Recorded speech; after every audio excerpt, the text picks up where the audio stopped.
Always great chatting with the Underground King, Eddie Alvarez, who is back here on the program. Eddie, how's it going, man? Excellent, man. Had a real good sparring session today and just relaxing. Yeah, how's training changed since the last time we talked? Because I know with COVID before it was a little bit limited. Seems like things are opening up a little bit more. How's training going? It's been better opening, but I normally take a trip to Jersey, and since COVID, I stayed closer to home. So I've been going to Philadelphia, but still with my coaches, still with everybody. But I've been making more trips to Philadelphia over at a bit of a smaller gym. Reminds me of kind of where my roots were grounded.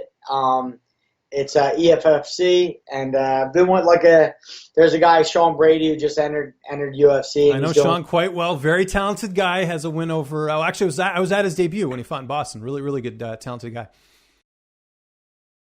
It's a crazy Sean, complete workhorse, and he's got a really bright future. So I mean, I've been lucky enough to get in the room with them guys, train with them, kind of feed off each other. It's been really good. And I know he doesn't train at your gym, but Kyle Dawkins, at the time of recording this, he's going to be making his debut on Saturday for the UFC. Another Philly guy, isn't that? That must be pretty cool for you as a Philly native. Yeah, man. I just talked to Kyle maybe 3 months back, something like that. And this is exactly what we were talking about. Saying, hey, if there's ever an opportunity, if there's any chance that I could use what I have to get him in, I'll 100%, use that. So that's what it's about, man. Us guys pushing each other. Philly's it's small in the relation of the world of MMA. We don't have a lot of guys, so we kind of got to push each other because there's a lot of talent in Philly.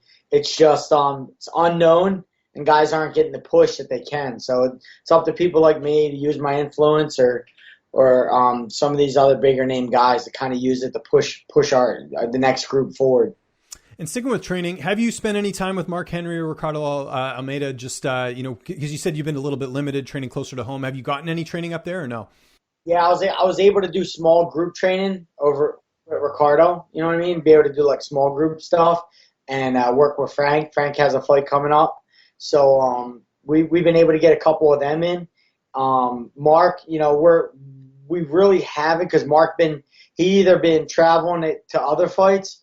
And he's so far out. So when I don't have a fight coming up, I usually don't make the trip to Jersey. I try to stay local, try to get my workouts in around here, and just kind of do it that way. How's Frankie looking ahead of this fight? Other than the beard, I know that's been sort of the big change. You see how ripped he is? I know. He's gonna make that weight beautifully, but. He's reversing the clock, man. He's more ripped than he's ever been. And I'm excited for him. I'm excited, man. Do you think it's a fairly easy cut to bantamweight for him? That is the one question, obviously, him dropping a weight class. But they always said he was undersized, even when he was fighting at lightweight. He's only walked around, even at lightweight, walked around at 50, 55, 52. He's never, ever. He basically fought whatever he weighed. Even 45 was super simple. So it's I have all the confidence in the world in him. Frankie can compete at the highest level of the sport any day of the week and beat any one of these guys. So whether it's at 55, 45, or 35, I have all the confidence in the world. Last time we spoke, we were talking about the Justin Gaethje and Tony Ferguson fight, and you were like, I know I sound a little crazy here, but Justin's going to win. He did win. And this was something we talked about. We both had picked him ahead of the fight. I got to ask, though, did you expect the fight to play out that way with Justin being so dominant in the matchup? Yeah, kind of. I just, when I pictured the fight, I pictured it standing up. And I never felt like Tony's stand-up was, I just didn't think it was good. Tony's a goer. He'll beat a lot of guys just because he's just a goer. He'll keep coming. He has that Terminator style that kind of breaks people. But when you're going up another guy like that, like a Justin Gaethje, who's has that same kind of mentality, it's going to come down to skill at some point. And I just felt when I assessed the fight, I'm it's going to be a stand-up fight, and I feel like Justin, the leg kicks and the other stuff is just going to take a toll. And it did. It did. Did you win any money on that fight? Yes, I did. Nice. Good for you. Because I know you're a stock guy as well too. So I wasn't sure if you bet fights or not, but that's pretty interesting. Was it a lot or was it a decent amount? Because Gaethje was the underdog, if I'm not mistaken, was he not? I love the gamble, but I don't ever bet a lot. Like I'm not a big heavy bettor. So like even when I put my bets out there, people are like, don't you got millions of dollars, man? Why are you only betting this much money? I'm like, I bet to have fun. I don't bet to make money. If I want to make money, I'll fight. You know what I mean? So, yeah, I mean, $1,000 at the most. Like if I really like a fight, I don't bet large dollar amount ever. It's really for just fun. Now, one of the reasons I want to get you on here as well is I saw, like many other fighters, has been talking about Joe Silva. His name's been coming up often, just with people telling their past stories. For those who didn't hear your story involving you and Joe Silva when you had met him for the first time, do you want to just tell it here quickly? Because it's pretty crazy that he said that about you. As you amassed a winning streak in the UFC, that he said that what he sort of said there. Yeah, so the first time I kind of ever interacted with Joe was it was at a hotel. I was by myself. I think I was doing like an appearance or something for UFC. So I was downstairs and I was getting something to eat, and Joe came down with a group of guys. No, they were already there. They were at the restaurant and they were drinking. That was what went on. And I went to sit down to eat. As I'm waiting for my food, they're close enough to where I can hear them. So kind of like, hey, how's it going? And I just put out there like, hey, so who would be next? I beat Gilbert, beat Pettis, beat number 3, beat number 1, and maybe you can maybe I could fight for a title. Just kind of putting it out there, seeing what his response would be. And it was like maybe I shouldn't have said anything at all because it was like he definitely took full advantage of all of his friends being around. They were drinking a little bit and completely fucking embarrassed me in front of it. And in my own head, I'm like, if this guy wasn't, I didn't know who was who. I only fought 3 times in the UFC. I don't know how powerful this guy is. I know he makes the matchups. I know he's close with Dana. So I'm like, I really am in a rage, and the way, it's almost like they're all laughing because he's like the fucking man, and he's like, yeah, if you fight like that, you'll never get a title shot as long as I'm around. Like that kind of shit. Tough guy, wants to be bluntly honest just so he can tell his buddies, yeah, you hear what I fucking said to him? So, I'm super pissed. I eat my food. I go upstairs in a fucking rage, and I'm like, wow, man. But I did the right thing. I just kind of took the high road. I'm like, yeah, just let me know when the next fight is, and, I'll be good. And turns out I get a call anyway. And I don't know what the lightweight situation was at that time, who was coming up, who wasn't. But I knew there wasn't. Everybody has already fought for a belt and stuff like that. So I was next in line, the next story to be had, and Dana called me and I got the shot. So I said it must have went over Joe's head somehow, or and that was it. And I got the shot.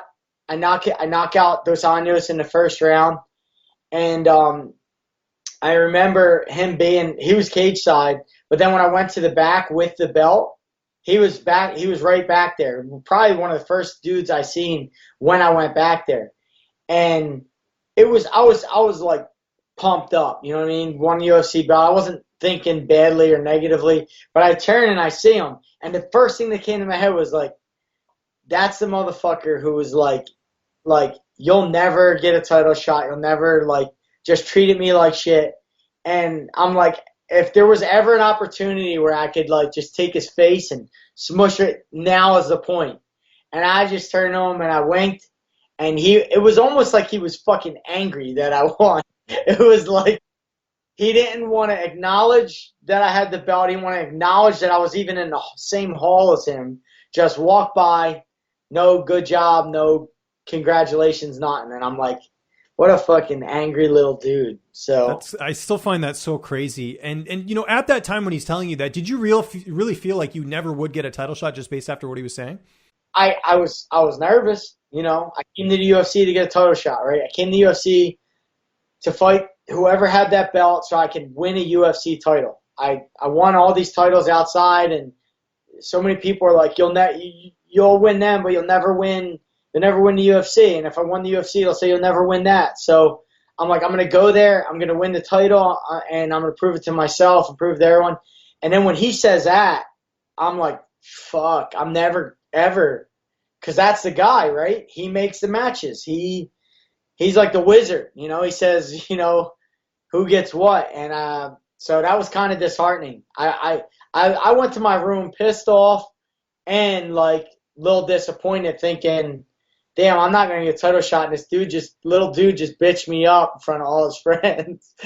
Well, it certainly worked out. You didn't end up winning the title, which is great. When you wrote that on Twitter, did you have other fighters reach out and share similar stories, or be like, did that really happen? Did you have anything like that?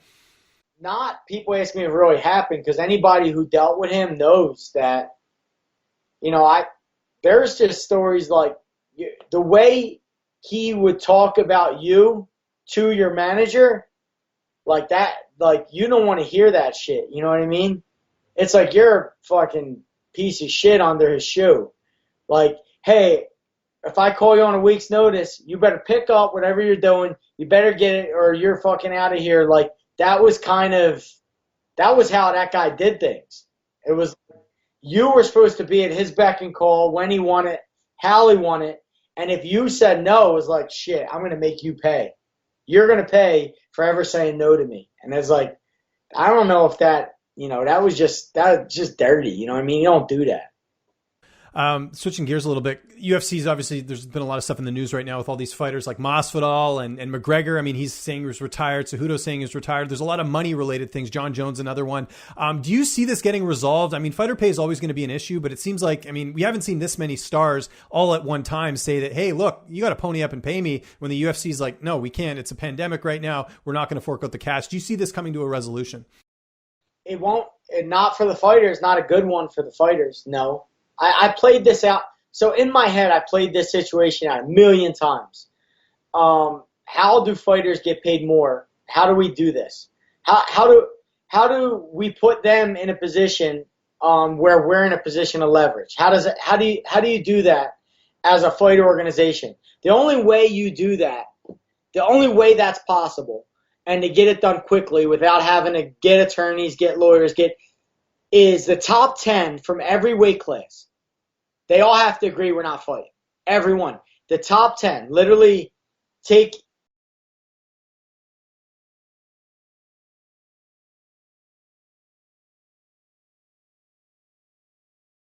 You need 80 guys to all agree we're in a good financial situation where we could just sit.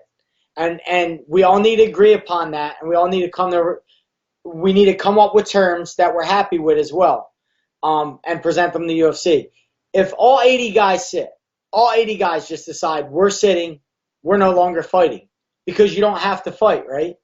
That's what they say. You don't have to fight. If you don't want to fight, don't fight. So if all guys say we're not fighting, then there you have something powerful. You have something strong, because now you're going to have 11 all the way on fighting each other. No major title fights. No fans are just going to start getting like. That's the only way. You're gonna have to do kind of what they do. You're gonna have to stronghold. You know what I mean? It's like gun in your mouth negotiation, and that's the only way it gets done. Here's the problem with that: fighters themselves they're just as guilty as the promotion. They're in their own self-interest. So if Dana and these guys go to one guy and say, "Hey, don't do this. Don't agree. We're gonna give you X amount."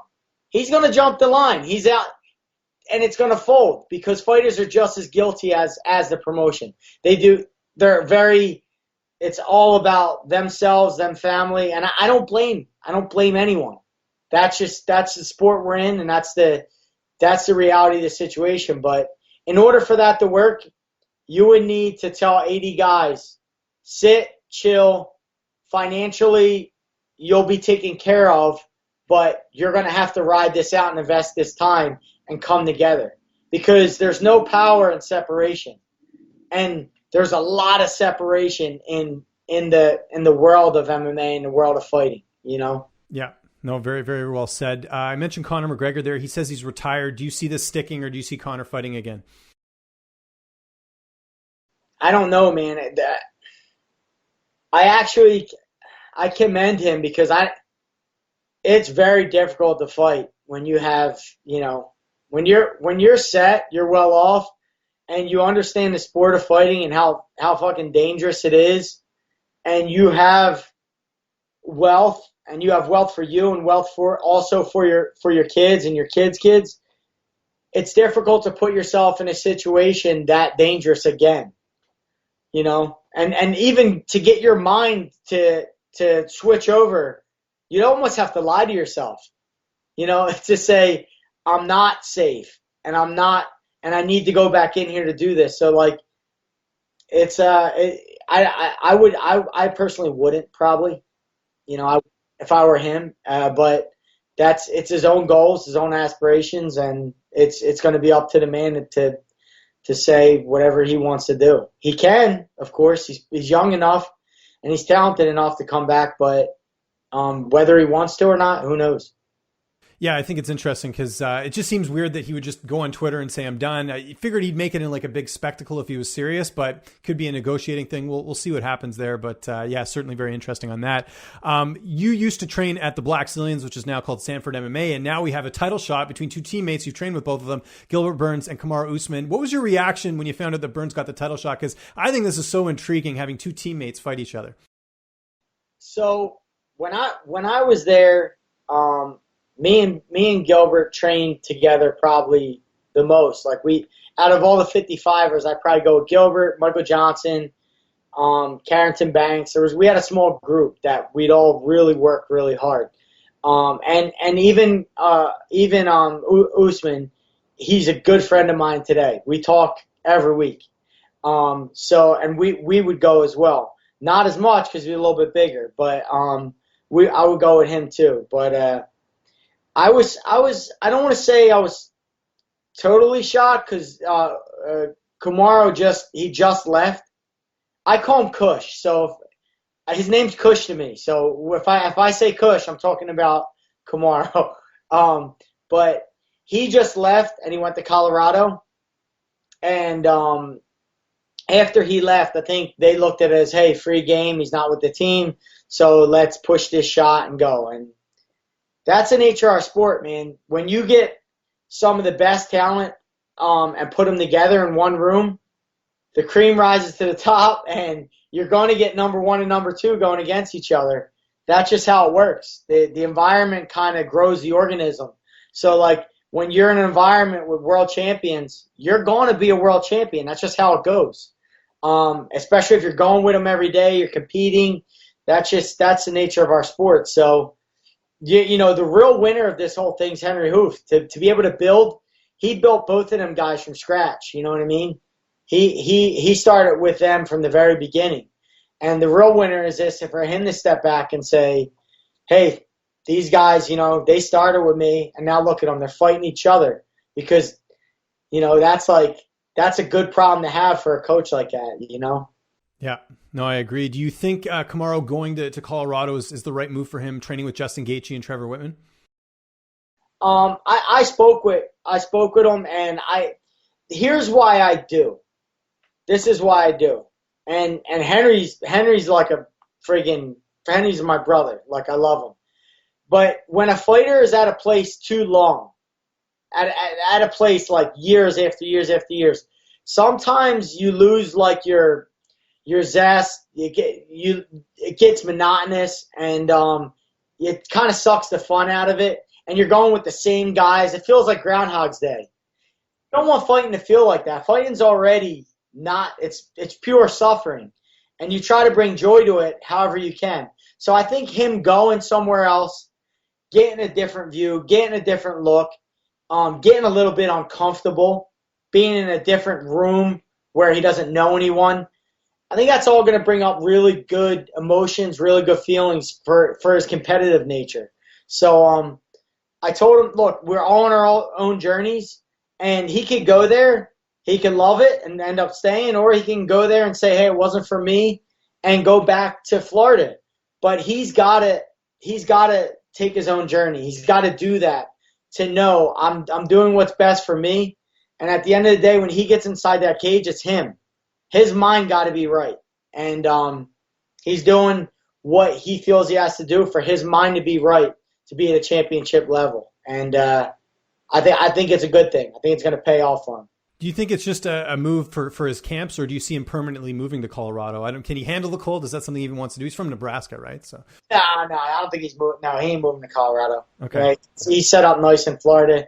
His family's he's a real good setup in Florida. He ain't going nowhere. I doubt it. So I got to ask the toughest question here. What's your pick? How do you see the fight playing out?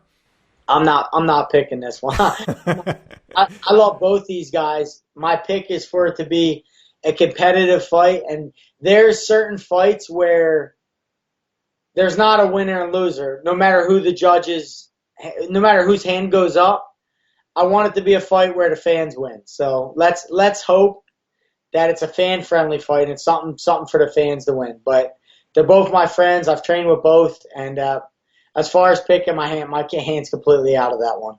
Did you happen to catch the fight card last weekend? There was this Austin Hubbard and Max Rohskopf fight where the fighter basically told his corner, I can't continue, I'm done. And Robert Drysdale was like, no, you got to keep going, you got to keep going. And Max was like, I'm done, I quit, I'm out of this. And the ref finally stepped in and said, okay, fight's off. Did you happen to catch that at all? Yeah, so let me funny story. So I'm watching this fight. I just come in the house and I'm watching the fight. And I'm watching the momentum of this fight. And I kind of see the other guy. He's out of it, right? He's getting beat. The fight's starting to turn. As soon as that happened, I get on my book. I bet a live bet that it's going to end. That the fight's going to end. It's going to end TKO, KO, or submission before the end of the bell. So I put the bet in live, and I think it was like $100 to win $500 or something, or $550. So I put the bet in real quick. I get the bet in. The round gets over. And so now I'm waiting for the next round, like excited to see the next round, to see how it's going to go. As soon as the TV goes on, they wave it off. It was like the fastest bet ever. But I thought the fight, he was going to get him off the stool. But they just stayed on the stool. And my position on that is, this is my position. I've been here before. The Gilbert Melendez fight, when I went back to my corner, I blew my nose, my eye completely shut, I couldn't see. I didn't turn to the ref. I stayed away from the ref, but I went directly to Henry Hooft, and I said, Henry, I'm in bad shape. I really can't see. And I think Henry felt me kind of telling him, like, hey, I don't feel good about being able to. Henry talked me into going back out there. And that's a good coach is going to give you a rebuttal. He's not going to take your first word because you're emotional. Emotions are running high. You may be hurt. You may make a decision when you're emotional that you'll regret for the rest of your life. So I think his coach's job was to get him back on the track, get his mind off of what's bad, put it on the good stuff, and get back out there and start moving again. Because often I feel like as fighters, we don't know what we're capable of, and we're dealing with things that aren't normal. And that guy's always on your shoulder, and he's always there to quit. He's always there. So even the best of us, he's always there asking, like, hey, you sure you don't want to quit? You sure that eye's bad, that cut's bad, you want to quit? So it's up to our coaches to kind of pump our tires back up, put some oil in, get some gas in the car, and push us back out, and let our bodies take over. So from a fighter standpoint, and being there before, you need that coach to kind of get your mind right and get you back out there. He knows his fighter. He knows he wasn't terrible. They communicate on a daily basis. He knew he could fight another 5 minutes. And, I don't think anything went wrong in that particular situation. I've seen other ones where I said, yeah, you should have stopped it. But that particular fight, no, he did his best job as a coach to push his fighter back out there and continue. Obviously, a lot is on hold right now with COVID-19. Any update on when you're going to fight next? Because I know everything's kind of up in the air right now, especially internationally with your promotion, One Championship. Yeah, it's just tough. Internationally, Americans, I don't think we still have the green light. I'm not sure if we still have the green light to go and travel. So I'm just waiting up. I'm getting ready, getting myself ready, getting some good training in, having a good time. And as soon as I get my call, I'll call you. Sounds good. We can definitely talk about that. And last question, I got to ask this because I do follow you on Twitter. I know you're big into stocks these days. Anything interesting you're seeing as far as the stock market goes? And I'll ask this as sort of a double question. Do you know the guy from Barstool Sports, Dave Portnoy? He's a day trader now. Have you seen all this? How he's like betting on the market and everything because he's got a lot of money? Yes, I do. Yes, I do. What do you think of all that? Because some of the the business guys, they don't like it, and then other people are like, "This is hilarious." Here's a guy who bets on sports, and here he is, making money on the stock market. It's great. It's his money. Let him do what he wants. I mean, the stock guys think because they feel like every decision you make in the stock market should be done with an analysis. Like, this is why I'm doing it. This is when I'm buying it, and this is when I'm exiting it. And they feel like if you don't do that, then you're just gambling. Well, he's just gambling. Let him gamble. He's probably at his apartment. He's bored. He wants to feel something. And that's how he feels something. He goes and buys a stock, and I think he's buying options. I think that's what he's doing. I think he's trading options. And you can make a lot of money trading options, but you can lose your shirt too. You can lose. I mean, you can lose a lot. So my hat's off to him. I'm a gambler myself, so I enjoy that. But for me right now, me, Frankie, Corey Anderson, Sajara Banks, Eubanks, Ray Robinson, we're all in a tweet thread, and I kind of helped them set up their TD Ameritrade accounts and got them, and they kind of funded them. And we bought back in March 23rd. I had everyone buy on March 23rd, and shit, Frankie might be up like 25 grand in a couple weeks. There's a couple people in there up anywhere from 5 grand to 30, 20, 30 grand. So we're all doing really well. And we bought at a low time. It took some balls to buy then, but we all bought. And I think right now there's one I really like. It's a home builders ETF. So if you guys are out there, it's not safe, super volatile, it's risky, but so just note that before you buy it, and don't buy a lot of it.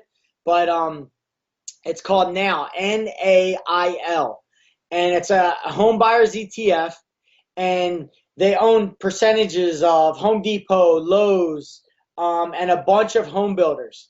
And I bought it because there's a mass exodus out of all the cities in the United States to the suburbs. This is going on right now. People are leaving the cities and they're going to the suburbs.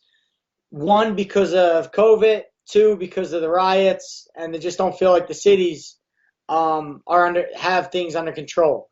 That being said, I'm even getting letters to my house here, and I'm out in the suburbs, asking me to buy my house because there's not enough inventory for the amount of buyers that are trying to come to the suburbs. So I did it based off that, and I have a good friend in Florida who gives me my picks who I usually don't buy anything without their blessing. So if you guys want in, you want to gamble with me a little bit, it's not a safe one like Apple, Amazon. It's called a triple bull. So it moves 3 times the amount of the sector. And let's have some fun. Buy a little bit, and then you can tweet me and we'll talk about it. And you can get it today at a pretty damn good price. I think it's pretty low today. I went down to like $25 today, which is a good buy-in price. And you're always a good interview, Eddie. Thank you so much for doing this. I know we went way over time, but there was so much we had to talk about, and I'm so glad we got to cover all of it. In the meantime, if you got anyone to thank, any sponsors, any social media, anything you want to plug, the floor is yours, sir. Always Venom, my Venom group. I'm working with a group called Sketch Kings. They're developing an Underground King line right now as we speak, so you guys will be able to go on and kind of get all your Underground King stuff. And just One Championship, waiting on the call there, but blessed to be there. And that's really it, man. My team, my coaches, love you guys.